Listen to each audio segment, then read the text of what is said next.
Hürmetli obunachilarimiz, bugün 2025-yil 8 noyabr navbatdagi obyektimiz Shovot tuman Sohibkarda bo'ladi.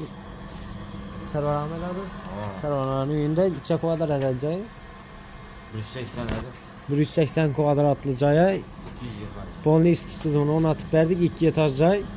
Ustalar ishini bo'ldi, ichanlarni bir qator ko'rsatib o'tamiz. Kotyolimizga keladigan bo'lsak, o'zimizda chiqib turgan 22 kilovatlik 220 kvadratga mo'ljallangan kotyol. Ustanovga aytib berdik, morlarni o'zimizdan sevishligini holatda vaqtga aytib qilib berdik, akkuratni aytib. Ham nasozdan samotok atib, alanovat qilib berganmiz. Hozir bu nasozlar ishlab turibdi. Bu kraniklardan buni ochib beradi, samotok alanadi o'zi. Podachabratgali uklonli sistemada qilingan. Hozir chanlarni ko'rsatib o'tadi bo'lsak, ustancha tochka bo'ldimi? 10 tochka bo'ldi. 10 tochka bo'ldi.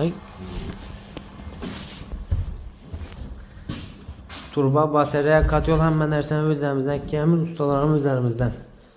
Ya batareyalarni ko'rsatib o'tadi bo'lsak, yaxshi qilib batareyalar qo'yilgan. Ikki tarafini kranik bilan ishlab berganmiz. Ertaga bugun malar ketjak vaqti polniy otopleniyani suvini do'kib bermaydan berini elib yozdirib, yana qistirib qo'yaverasiz yani. Balanddan ko'rsatib o'tsak, ikkinchi etajidan bir qator ko'rsatib o'tamiz.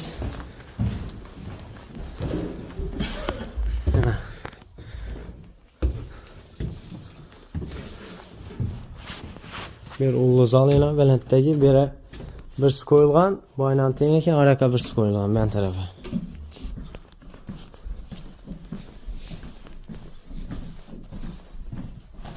Tuzkilik turba bilan o'tgan yo'llari. Kimga shunday otopleniya xizmatlari kerak bo'lsa, pastda nomerlari bilan aloqa chiqib qoldirishlaringiz mumkin.